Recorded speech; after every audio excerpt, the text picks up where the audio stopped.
ಏನು ಅಂದರೆ 10 ವರ್ಷದ ಹಿಂದ್ಗಡೆ ಪ್ರವಚನ ಮಾಡ್ತಾ ಇದ್ದೆ. ಆಗಲೂ ಕೂಡ ನಾನು ಇಷ್ಟೇ ನಿರಗ್ಗಳವಾಗಿಯೇ ಮಾತಾಡ್ತಾ ಇದ್ದೀನಿ. ಇನ್ನು ಈಗ ಕಡಿಮೆ ಮಾಡಿ ನಾನು ಆಗ ರಟ್ಕಲ್ಗೆ ಹೋಗಿದ್ನಿ. ರಟ್ಕಲ್ಲನ್ನು 11 ದಿವಸ ಪ್ರವಚನ ಮುಗಿಸಿದ್ನಿ. ಮುಗಿಸಿ ವಾಪಸ್ ಬರುವಾಗ ನನ್ನ ಜೊತೆಗೆ ಜಾನ್ಮಟ್ಟಿ ರುದ್ರ ಇದ್ದ, ತಬಲಾಜಿ ನಮ್ಮ ಶಂಭು ಮಠಪತಿ ಇದ್ದರು. ಇಬ್ಬರು ಸೇರಿಕೊಂಡು ಒಟ್ಟಿಗೆ ಎಲ್ಲ ಕಾರ್ಯಕ್ರಮ ಮುಗಿಸಿದ್ವಿ. ಮಧ್ಯಾಹ್ನ ಕಾರ್ಯಕ್ರಮ ಮುಗೀತು, ಹೋಗ್ಬೇಕಂತ ಯೋಚನೆ ಮಾಡಿದ್ವಿ. ಆದರೆ ಅದು ದೂರ ಇತ್ತಲ್ಲ, ರಟ್ಕಲ್ಲಲ್ಲಿ ಗುಲ್ಬರ್ಗ ಆಚೆ ದೂರ ಇತ್ತು. ಆಗ ತಕ್ಷಣ ನಮ್ಗೆ ಆಗಿರೋದು ಒಂದು ಸಂಗತಿ ಏನು ಅಂತಂದರೆ, ಅವರಿಬ್ಬರು ಭಾಳ ಜೋರು ತಯಾರಾಗಿದ್ದರು. ಲಗ್ನ ಆಗಿದ್ರು ಅವರು, ಅದೇ ಸಮಯಕ್ಕೆ ಲಗ್ನ ಆಗಿದ್ರು. ಒಂದು 4-5 ವರ್ಷ ಆಗಿತ್ತು ಅವ್ರಿಗೆ ಲಗ್ನ ಆಗಿ. ನಾವೆಲ್ಲ ಕೂತ್ಕೊಂಡಿದ್ದೀವಿ. ಹೋಗು ನಡ್ರಿ ಅಪ್ಪಗಳು ಅಂದರು. ಹ್ಞೂ ನಡ್ರಿ ಅಂತ ಎಲ್ಲ ಪ್ಯಾಕ್ ಮಾಡ್ಕೊಂಡು ಹೊರಟ್ವಿ. ಹೊರಟ ತಕ್ಷಣ ಅವ್ರು ಹಿರಿಯರು ಏನಂದರು, ಇರ್ರಿ ಅಪ್ಪ ಅವರು ಇನ್ನೊಂದು 10 ನಿಮಿಷ ಊಟ ಮಾಡ್ಕೊಂಡು ಹೋಗ್ತಾರೆ ಅಂತ. ಊಟ ಮಾಡ್ಕೊಂಡು ಹೋಗ್ತಾರೆ ಅಂದರು. ಮತ್ತೆ 2 ಗಂಟೆ ಆಯಿತು. ಊಟ ಮಾಡಿದ್ವಿ. ಊಟ ಮಾಡಿದ ಮೇಲೆ ಮತ್ತೆ ಹೋಗುನಂದ್ರು. ಇನ್ನೊಂದು 10 ನಿಮಿಷ ಅಂತ ಎಲ್ಲ ನಮಸ್ಕಾರ ಮಾಡೋಕ್ಕೆ ಶುರು ಮಾಡಿದರು. ಹಿಂಗೆಲ್ಲ ಆಗ್ತಿದ್ದಂಗೆ ಟೈಮ್ ಭಾಳ ಆಯಿತು. ಅವ್ರು ಹಿರಿಯರು ಏನಂದರು, ನಾಳೆ ಮುಂಜಾನೆ ಹೋಗಾಕತ್ತಾರೆ, ಈಗೇನು ಬೇಡ, ನಾಳೆ ಹೋಗಾಕತ್ತಾರೆ ಅಂದರು. ನಾ ಏನಂದೆ, ಹತ್ತೆ ಹೋಗೋದು ನೋಡ್ರಿ ಅಂದರು. ಏನಂದ್ರೆ ಅವರು, ನಾಳೆ ಹೋಗೋಣಂದೆ. ಇವರಿಬ್ಬರು ಸಿಟ್ಟಿಗೆ ಬಂದರು ನನಗೆ. ಯಾರ್ರೀ? ಹಾಂ, ಅವರಿಬ್ರು ಅವುಗಳ ಬರ್ತಿರಲ್ಲ, ಸುಮ್ಮ ಹ್ಞೂ ನಡ್ರಿ ಅಂತ ಸೊನ್ನೆ ಮಾಡಾಕ್ತಿದ್ರು. ನಾ ಅಂದೆ, ಹಂಗಾರೆ ನಡ್ರಿ ಅಂತ. ಅವ್ರು ಹೇಳಿದ್ರು ಹ್ಞೂ ಅನ್ಬೇಕು.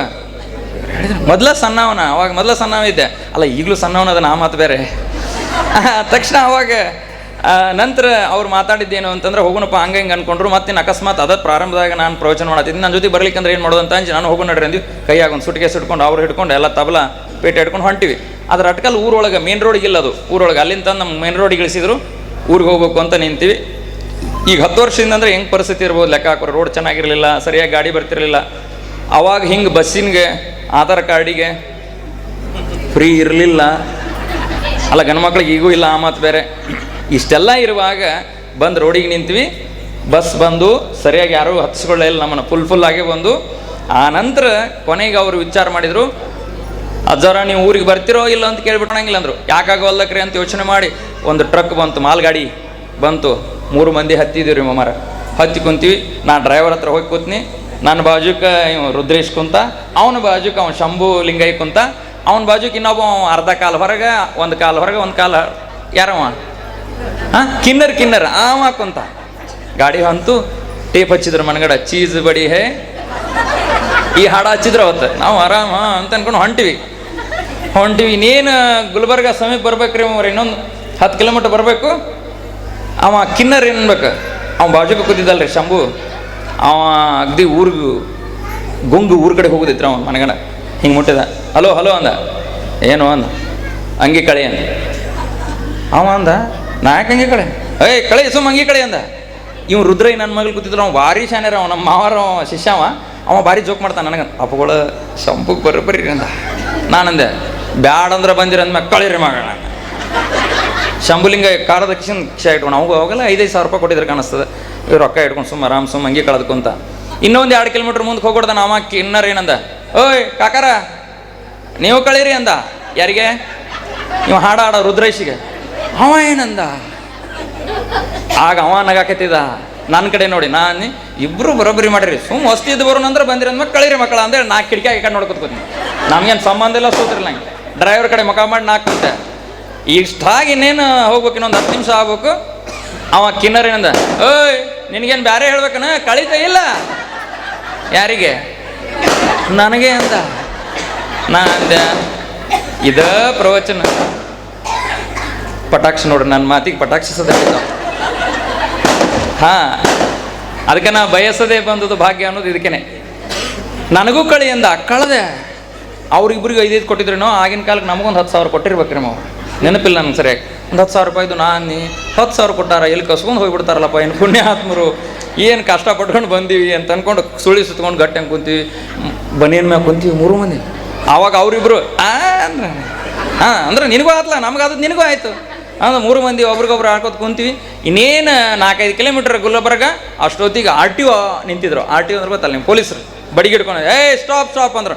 ಅವಾಗ 3 ಮಂದಿ ಯಪ್ಪ ರೊಕ್ಕ ಉಳಿದು, ಯಾಕಂದ್ರೆ ಪೊಲೀಸ್ ಮುಂದೆ ನಮ್ಗೆ ಇನ್ನೇನು ತ್ರಾಸಂಗಿಲ್ಲ, ರೊಕ್ಕ ಉಳಿದು ಅಂತ ಉಳ್ಕೊಂಡಿವಿ ಅನ್ಕೊಂಡು ಆರಾಮಾಗಿ ಕುಂದ್ರು. ಅಷ್ಟೊತ್ತಿಗೆ ಅವ ಬಂದು ಸ್ಟಾಪ್ ಮಾಡಿದ. ಎಲ್ಲಿದೆ ನಿಮ್ದು, ಎಲ್ಲಿ ಹೊಂಟದಿದ್ದು ಗಾಡಿ ಅಂತ ಕೇಳಿದ. ಇಲ್ರಿ ಸರ, ಇದು ಆ ಕಡೆ ಹೈದರಾಬಾದಕ್ಕೆ ಹೋಗಿತ್ರಿ, ಈಗ ಗುಲ್ಬರ್ಗಕ್ಕೆ ಹೊಂಟೈತ್ರಿ.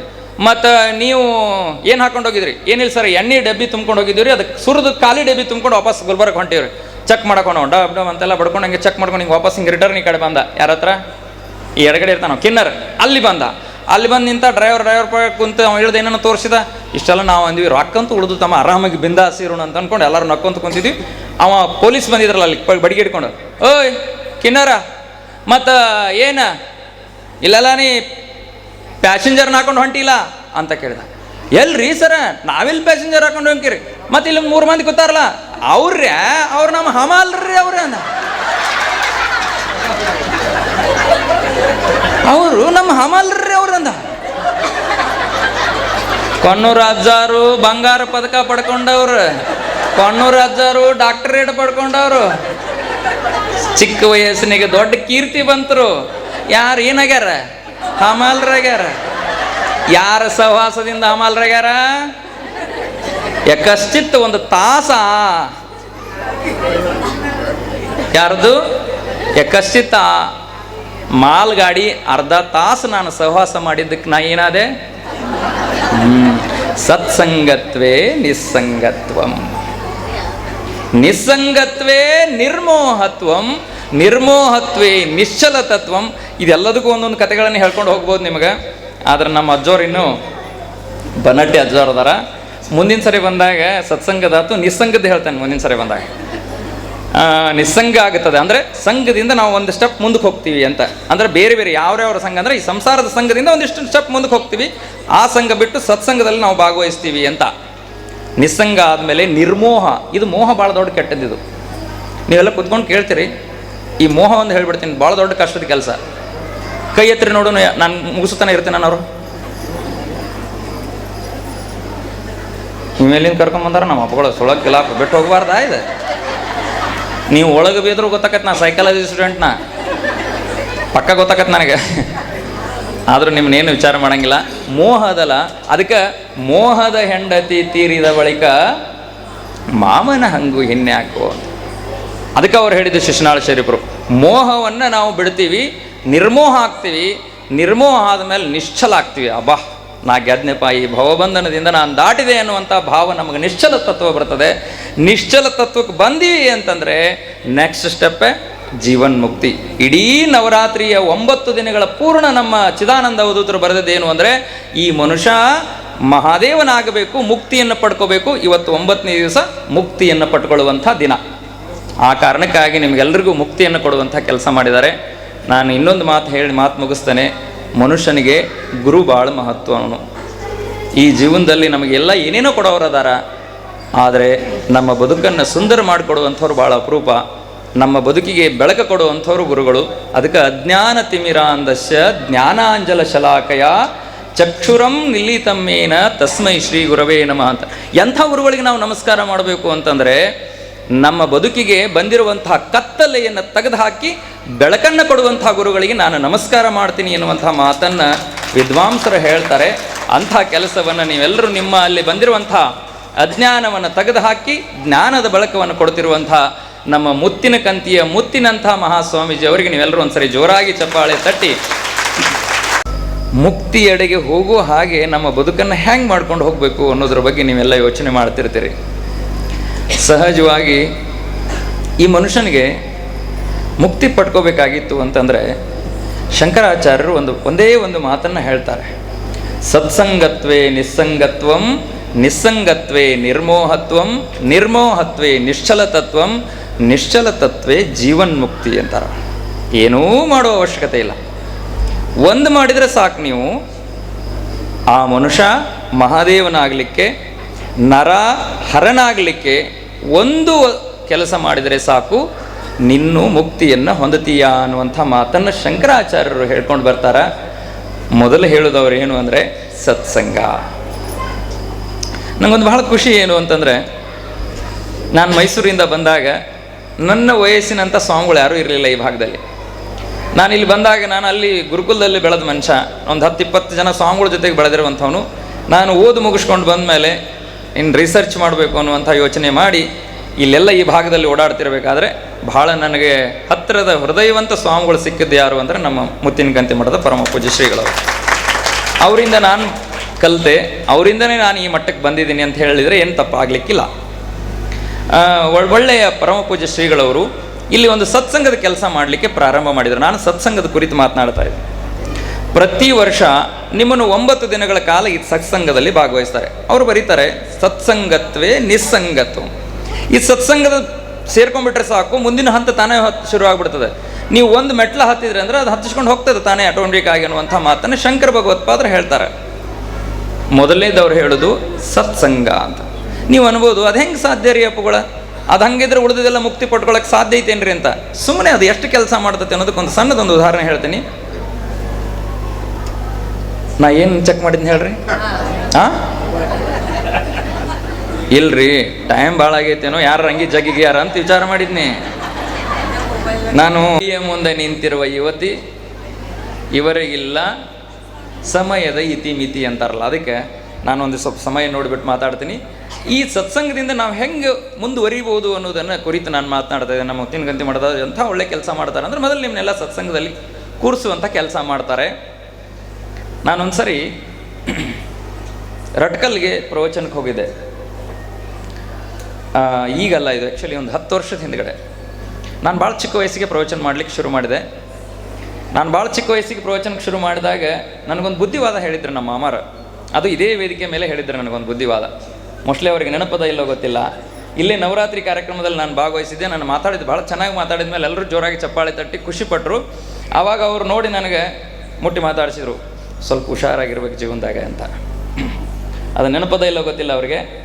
ಸ್ವಲ್ಪ ಚಲೋ ತಂಗೆ ಹುಷಾರಾಗಿರ್ಬೇಕು ಅಂದರು. ನಮ್ಮ ಮಾವ ಯಾಕೆ ಹಿಂಗೆ ಮಾತಾಡ್ತಾರಂತ ನೀವು ಅನ್ಬೋದು. ಮಾವ ಅಂದರೆ ಪ್ರೀತಿ ಮಾವ ಅಲ್ಲ, ಆ್ಯಕ್ಚುಲಿ ನಮ್ಮ ಬ್ರದರ್ಗೆ ಅವ್ರ ಮಗಳನ್ನ ತೊಗೊಂಡಿರೋದು, ನಮ್ಮ ವೈನಿ ಅಪ್ಪ ಇವರು. ಆವಾಗ ನಾನು ನಮ್ಮ ಮಾವ ಯಾಕೆ ಹಿಂಗೆ ಮಾತಾಡ್ತಾರ ಅಂತ ಒಂದು ಸರಿ ಅಂದ್ಕೊಂಡೆ.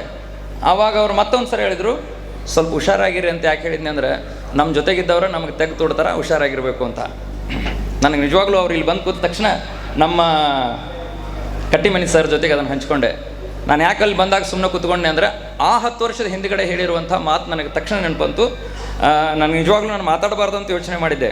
ಕಾರಣ ಏನು ಅಂತಂದರೆ ಅವ್ರ ಮಾತು ಎಷ್ಟು ಸತ್ಯ ಆಯ್ತಲ್ಲ ಅಂತ. ಅದು ನಿಮ್ಮ ಗಮನಕ್ಕೂ ಗೊತ್ತಿರುವಂಥ ಸಂಗತಿ. ನಾನು ಹೇಳ್ತಾ ಇರೋದೇನು ಅಂದರೆ 10 ವರ್ಷದ ಹಿಂದುಗಡೆ ಪ್ರವಚನ ಮಾಡ್ತಾಯಿದ್ದೆ. ಚೆನ್ನಾಗಿ ಚಪ್ಪಾಳೆ ಹೊಡಿಸ್ತೀನಿ ನಾನು. ಯಾಕೆ ಅಂತಂದರೆ ಈ BP ಅಲ್ಲ, ನಿಮ್ಗೆ ಯಾರಿಗೂ ಇರಂಗಿಲ್ಲ ಪಾಪ. ನೀವು BP ಶುಗರ್ ಬರೋಕ್ಕೆ ಚಾನ್ಸೇ ಇಲ್ಲ. ಯಾಕಂದ್ರೆ ನೀವು ಯಾರ ಮೇಗೂ ಹೊಟ್ಟೆ ಹೊರಂಗಿಲ್ಲ. ನಿಮ್ಗೆ ಯಾರ ಮೇಲೂ ಹೊಟ್ಟೆ ಕಿಚ್ಚಿಲ್ಲ, ನೀವು ಯಾರನ್ನೂ ದ್ವೇಷ ಮಾಡೋಂಗಿಲ್ಲ, ನೀವು ಯಾರನ್ನ ನೋಡಿ ಅಸಹ್ಯ ಪಡೋಂಗಿಲ್ಲ. ನೀವೆಲ್ಲರ ಮೇಲೂ ದೊಡ್ಡ ಮನಸ್ಸಿನವ್ರು ಇರೋ ಸಂಬಂಧ ನಿಮ್ಗೆ ಯಾವು ಇವ್ರು ಗೀತಾ ಕರ್ದಾರಲ್ರಿ, ಯವ್ವ ಇವ್ಗೆ ಹೆಂಗೆ ಗೊತ್ತ ಯವ್ವ, ಇವ್ಗೆ BP ಶುಗರ್ ಬಂದು ನಮಗೆ BP ಶುಗರ್ ಬಂದದ್ದು ಇವ್ಗೆ ಹೆಂಗೆ ಗೊತ್ತಾತ ಯವ್ವ ಗೊತ್ತಾಕತ್ತೆ ಅಲ್ಲ ನಿಮಗಲ್ಲ ಯವ್. ನನಗೆ ಹೇಳಿ ಕುಂಬಳಕಾಯಿ ಕಳ್ಳ ಅಂದ್ರೆ ಯಾಕೆ ಆಗಲ್ಲ ಮುಟ್ಟು ನೋಡ್ಕೋಬೇಕು, ನನಗೆ ಬಂದಿಲ್ರಿ ಅಪ್ಪಾರ ಅಂತಾಳ. ನಿಜವಾಗ್ಲೂ ನಮ್ಮ ಜೀವನದಲ್ಲಿ ಹಿಂಗೆ ನಕ್ಕು ಅಂತ ಇರ್ಬೇಕು. ಮನ್ಯಾಗ ಕೂತ್ರೆ ಹಿಂಗೆ ಕುಂದಿರ್ತೀರ ನೀವು? ಯಾರು ನೋಡ್ರಿ ಮನ್ಯಾಗ ಒಂಥರ ದಮ್ಮ ಮುಖ ಮಾಡ್ಕೊಂಡು, ಆ ಗಂಡು ಬಂದ್ರು ಒಂದು ಸ್ಮೈಲ್ ಇಲ್ಲ, ಹೆಂಡತಿ ಬಂದ್ರು ಒಂದು ಸ್ಮೈಲ್ ಇಲ್ಲ, ಮಕ್ಕಳು ಬಂದ್ರೆ ಒಂದು ಸ್ಮೈಲ್ ಇಲ್ಲ, ಗುರುಗಳು ಬಂದ್ರಂತೂ ದಕ್ಷಿಣ ಕೊಡ್ಬೇಕತ್ತಲ್ಲ. ಎದಕ್ಕೆ ಬರ್ತದೆ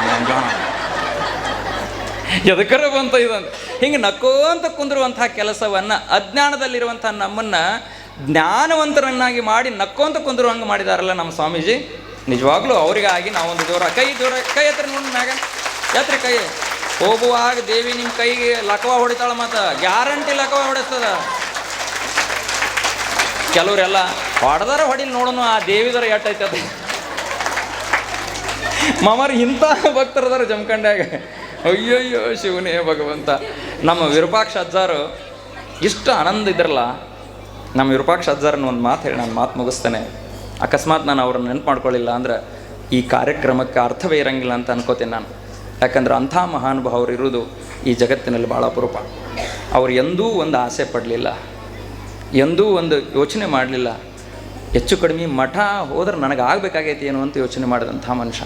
ಒಂದು ದಿನ ಯಾವುದಕ್ಕೂ ಯೋಚನೆ ಮಾಡಲಿಲ್ಲ. ಒಂದು ದಿವಸ ಪ್ರಸಾದಕ್ಕೆ ಯೋಚನೆ ಮಾಡಲಿಲ್ಲ, ಮಲ್ಕೊಳ್ಳೋಕ್ಕೆ ಯೋಚನೆ ಮಾಡಲಿಲ್ಲ, ಒಂದು ಇಂಥದ್ದು ನನಗೆ ಬೇಕು ಅಂತ ಯೋಚನೆ ಮಾಡಲಿಲ್ಲ. ಒಬ್ಬ ಯೋಗಿಗೆ, ಒಬ್ಬ ತ್ಯಾಗಿಗೆ, ಒಬ್ಬ ಸಂತನಿಗೆ ಇರಬೇಕಾಗಿರುವಂಥ ಎಲ್ಲ ಲಕ್ಷಣಗಳನ್ನು ಇಟ್ಕೊಂಡು ನಮ್ಮ ಜೊತೆಗೆ ಇದ್ದುಕೊಂಡು ಅವರ ಆತ್ಮ ನಮ್ಮ ಜೊತೆಗೆ ಇರೋದರಿಂದನೇ ಈ ಕಾರ್ಯಕ್ರಮ ಇಷ್ಟು ಚೆನ್ನಾಗಿ ನಡೀತಾ ಇದೆ ಅನ್ನೋದನ್ನು ನಾವು ಯಾರೂ ಕೂಡ ಮರಿಲಿಕ್ಕೆ ಸಾಧ್ಯನೇ ಇಲ್ಲ. ವಿರೂಪಾಕ್ಷ ಅಜ್ಜವರು ನನಗೊಂದು ಪ್ರಸಂಗ ನೆನಪಾಗ್ತದೆ. ಅವ್ರು ಎಂಥ ಮಹಾನುಭಾವರಿದ್ದರು ಅಂದರೆ, ಒಂದೊಂದು ಸರಿ ನಾನು ಬೇಗ ಬೆಳಗ್ಗೆ ಬಂದುಬಿಡ್ತಿದ್ದೆ. ಬೇಗ ಬೆಳಗ್ಗೆ ಬರೋದು ಅಷ್ಟೇ ಅಲ್ಲ, ನಾನು ವಸ್ತಿನೇ ಇಲ್ಲೇ ಇರ್ತಿದ್ದೆ ಎಷ್ಟೋ ದಿವಸ. ಈಗ ಬರಾಗ ಆಗಲೇ ಒಬ್ಬಕ್ಕೆ ಕೇಳಿದ್ಲ, ಯಾರೋ ಒಬ್ಬರ ಅಜ್ಜಿ ಅನ್ಬೇಕಂತ ಬಾಯಿಗೆ ಬಂದಿತ್ತು ನನಗೆ. ಅಕಸ್ಮಾತ್ ನಾ ಅಜ್ಜಿ ಅಂದಿದ್ನಿ ಅಂದ್ರೆ, ಇವಾಗ ನಾವು ಅಜ್ಜಿ ಕಟ್ಕೊಂಡಿವಿ ನಾನು ಇವಾಗ ಅಂತಾಳ. ಅದಕ್ಕೆ ಆಂಟಿ ಅಂದ್ಬಿಟ್ರೆ, ಆಂಟಿ ಕೈ ಮಾಡಿದ ಅಜ್ಜಿ ಅಜ್ಜಿ ಅಜ್ಜಿ ಓಕೆ ಅಜ್ಜಿ ಅಜ್ಜಿ ನನಗೆ ಕೇಳಿದೆ, ಏನು ರೀ ಅಜ್ಜಾರ 9 ದಿವಸ ಆತು ನಮ್ಮ ಕಾರ್ಯಕ್ರಮ ನೋಡೋದು, ನೀವು ಬಂದೇ ಇಲ್ಲ ಅಂದ. ಅದಕ್ಕೆ ನಾನು ಯವ್ವ ನನಗೊಂದು ಮಠ ಮಾಡ್ಯಾರ ಯವ್ವ, ಅಲ್ಲೊಂದು ನನಗೊಂದು ಮಠ ಮಾಡ್ಯಾರ ಯವ್ವ. ಮತ್ತು ನನಗೆ ಅದಕ್ಕೆ ಬರೋಕ್ಕಾಗಲಿಲ್ಲ. ನಾ ಭಾಳ ಇರ್ತಿದ್ದೆ ಇಲ್ಲಿ ಬಂದು. ಅಲ್ಲೇ ಅಜ್ಜರ ಜೊತೆ ಯಾವತ್ತು ಇಬ್ಬರು ಜೊತೆಗೆ ಕೂಡ್ಕೊಂಡು ಹೋಗ್ತಿದ್ದೀವಿ, ಇಬ್ಬರು ಕೂಡ್ಕೊಂಡು ಊಟ ಮಾಡ್ತಿದ್ವಿ. ಆವಾಗ ಅಜ್ಜರ್ಗೆ ಒಂದು ಸರಿ ಇಲ್ಲಿ ಬಂದಾಗ ಬೆಳಗಿನ ಜಾವ ನಾನು ಇದ್ದೆ ಅವ್ರ ಜೊತೆಗೆ ಇದ್ದಾಗ, ಅವರು ಸ್ನಾನಕ್ಕೆ ಹೊಂಟಿದ್ರು. ಸ್ನಾನಕ್ಕೆ ಹೋಗೋ ಹೊತ್ನ್ಯಾಗ ನಾನು ಸ್ನಾನ ಮಾಡಿ ಬರ್ತೀನಿ, ಇವತ್ತು ತಲೆ ಸ್ನಾನ ಮಾಡಬೇಕು ಸೋಮವಾರ ಅದ ಅಂತ ಏನೋ ಒಂದು ಮಾತಂದ್ರು. ಅದಕ್ಕೆ ನಾನು ತಡ್ರಿ ಅಜ್ಜರ ನನ್ನ ಪರ್ಸ್ನಲ್ಲೇ ಒಂದು ಡವ್,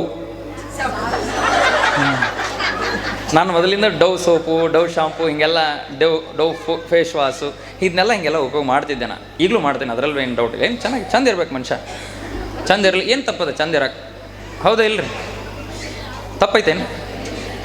ಮತ್ತು ತಪ್ಪೈತೆ ಅಂದ್ರೆ ನೀವು ಸಿಕ್ಕಾಕೋತೀರಿ. ಮತ್ತು ನೀವು ಬಿಡೋದಾಕತ್ತೆ ಅವಾಗ. ಅದಕ್ಕೆ ಅಜ್ಜವ್ರಿಗೆ ನಾನು ಡವ್ ಶಾಂಪು ಕೊಡ್ತೀನಿ ತಡ್ರಿ. ಅವಾಗ ಅವ್ರು ಎಂಥ ನಿರ್ಮೋಹಿಗಳು ಅಂತಂದರೆ, ಯಾವುದ್ರ ಬಗ್ಗೆನೂ ಏನಕ್ಕೆ ಬೇಕು ನಮಗೆ ಅಂಥೇಳಿ ಅವರಲ್ಲಿ ಎಂಥ ದೊಡ್ಡ ಶಕ್ತಿ ಇತ್ತು ಅಂದರೆ, ನಿಮ್ಗೆ ಆಶ್ಚರ್ಯ ಪಡ್ತೀರಿ ಎಲ್ಲರೂ. ಡವ್ ಸೋಪ್ ಹಚ್ಕೊಂಡು ನಮ್ಮ ತಲೆಯೆಲ್ಲ ಹಿಂಗೆ ಬೋಳಾಗ್ಯಾವ,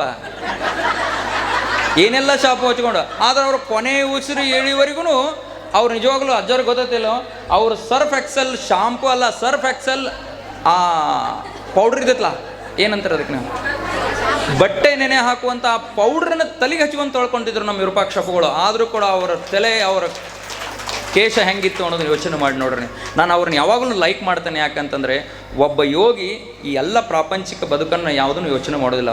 ಅವ್ರು ಅಕಸ್ಮಾತ್ ಚಂದ ಕಾಣಬೇಕಾಗಿತ್ತು ಅಂದ್ರೆ ಅವ್ರು ಅದನ್ನೆಲ್ಲ ಬಯಸ್ತಿದ್ರು. ಆದರೆ ಏನೂ ಬಯಸದೆ ಈ ಜಗತ್ತಿನೊಳಗೆ ನಮ್ಮನ್ನು ಇಲ್ಲೆಲ್ಲ ಉದ್ಧಾರ ಮಾಡೋಕ್ಕೋಸ್ಕರ ಅವ್ರು ಇಲ್ಲಿ ಕೂತಿದ್ದಾರೆ. ಅವ್ರು ನಮ್ಮ ಜೊತೆಗೆ ಇಲ್ಲ ಅಷ್ಟೇ, ಆದರೆ ಅವರ ಎಲ್ಲ ತ್ಯಾಗವೂ ಕೂಡ ಇದರ ಹಿಂದೆ ಬೆನ್ನೆಲುಬಾಗಿ ನಿಂತಿದೆ ಅನ್ನುವಂಥ ಮಾತನ್ನು ಈ ಸಂದರ್ಭದಲ್ಲಿ ಹೇಳಿ, ಅದಕ್ಕಿಂತಲೂ ಹೆಚ್ಚಾಗಿ ಅವರನ್ನು ಭಾಳ ಚಂದ ಈ ಮಠ ನಡೆದರೆ ಈ ಎಲ್ಲ ತಾಯಿಂದರಿಂದನೇ ಈ ಎಲ್ಲ ಕಾರ್ಯಕ್ರಮ ನಡೀತಾ ಇದೆ ಅನ್ನುವಂಥ ಮಾತನ್ನು ಈ ಸಂದರ್ಭದಲ್ಲಿ ಹೇಳಿ, ಅಜ್ಜವ್ರು ನನಗೆ ಪ್ರೀತಿಯಿಂದ, ವಿಶ್ವಾಸದಿಂದ, ಗೌರವದಿಂದ ಅವರೆಲ್ಲ 9 ದಿವಸ ಬಂದ ಅಂತಿರ್ತಾರೆ. ಸುಮ್ಮನೆ ಎಲ್ಲರೂ ಒಂದು ಕಡೆ ಹಾಕಿರ್ತಾರೆ ಅಷ್ಟೇ. ಅವ್ರು ನಾನು ಮಾತಾಡುವಾಗ ಅದನ್ನು ಹೇಳೋದು, ಎಲ್ಲರೂ ಒಂದು ಕಡೆ ಸುಮ್ಮನೆ ಹೆಸರು ಹಾಕ್ಬೇಕು, ಹಾಕಿರ್ತೀವಿ. ನಿಮ್ಮ ಟೈಮ್ ಸಿಕ್ತೆ ಅಂದ್ರೆ ಸೀದಾ ಕಡೆ ಮಠ ಕಡೆ ಬರ್ಬೇಕಂತಿರ್ತಾರೆ. ಆದರೆ ಅನಿವಾರ್ಯ ಏನು ಮಾಡೋದು, ಈಗ ನಮಗೊಂದು ಮಠ ಕಾರ್ಯಕ್ರಮಗಳು ಭಾಳ ಆಗಿರೋದನ್ನ ತಾವು ಯಾರೂ ಕೂಡ ಅನ್ಯತಾ ಭಾವಿಸಬಾರ್ದು ಅನ್ನುವಂಥ ಮಾತನ್ನು ಈ ಸಂದರ್ಭದಲ್ಲಿ ಹೇಳಿ, ಫೋನ್ ಏನು ಬರಾಕ್ತೈತೆ ಗೊತ್ತೇನ್ರಿ, ಸುರ್ಪಾಲಿಗೆ ಹೋಗ್ಬೇಕು ನಾ ಆ್ಯಕ್ಚುಲಿ. ಆದರೆ ನಿಮ್ಮನ್ನೆಲ್ಲ ನೋಡಿದ ಮೇಲೆ ಹೋಗ್ಬಾರ್ದು ಅನ್ಸಾಕ್ತೈತೆ. ಏನು ಮಾಡಲಿ, ಇನ್ನೇನು ಮಾತಾಡಿಬಿಟ್ಟು ಸುಮ್ಮ ಹೋಗ್ಯ ಇಲ್ಲ ಅಂತೀರಣ್ಣ. ಆದರೆ ನಿಮ್ಮೆಲ್ಲರ ಪ್ರೀತಿ, ವಿಶ್ವಾಸ, ಗೌರವ ಸದಾಕಾಲ ಈ ಮಠದ ಮೇಲೆ ಇರಬೇಕು. ಹಾಗೇ ಇಂತಹ ಚಿಕ್ಕ ಸ್ವಾಮೀಜಿ ಕೊಣ್ಣೂರವರು ಅನ್ನುವಂಥದ್ದು ನಮ್ಮ ಕಾಕು ಒಂದು ಮಾತನ್ನು, ಕೊಣ್ಣೂರವರು ಅಂದ್ರೆ ಮುಗಿದು ಹೋಗ್ತದ. ನನಗೆ ಭಾಳ ಖುಷಿ ಏನಂದ್ರೆ, ಈಗಲೂ ಭಾಳ ಜನ ಪ್ರಭುದೇವರು ಅಂತಾರೆ ನನಗೆ, ಈಗಲೂ ಪ್ರಭುದೇವರು ಅಂತಾರೆ. ನಂಗೆ ಭಾಳ ಖುಷಿ. ಯಾಕಂದ್ರೆ ಪ್ರಭುದೇವರು ಇದ್ದಾಗ ನಾನು ಎಷ್ಟು ಪ್ರೀತಿ ಮಾಡಿದಾರಲ್ಲ, ಈಗ ನಾನು ಡಾಕ್ಟರ್ ವಿಶ್ವಪ್ರಭುದೇವ ಶಿವಾಚಾರ್ಯ ಮಹಾಸ್ವಾಮಿಗಳಾಗಿ ನೀ ಜಗದ್ಗುರುಗಳಾಗ ಕರೆ, ಆದರೆ ನಮ್ಮ ಹೃದಯದೊಳಗೆ ಮಾತ್ರ ನೀವು ನನ್ನ ನೆಚ್ಚಿನ ಪ್ರಭುದೇವರಾಗಿರ್ತೀರಿ ಅನ್ನುವಂಥ ಜನ ನಮ್ಮಲ್ಲಿದ್ದಾರಲ್ಲ. ಅದಕ್ಕೆ ನಾನು ನಿಮ್ಗೆ ತುಂಬ ಹೃದಯದ ಧನ್ಯವಾದಗಳನ್ನು ಹೇಳಿ ಸ್ವಲ್ಪ ಹೆಚ್ಚಿಗೆ ಮಾತಾಡಿದ್ನಿ. ಅಜ್ಜಾರ ಪಾದ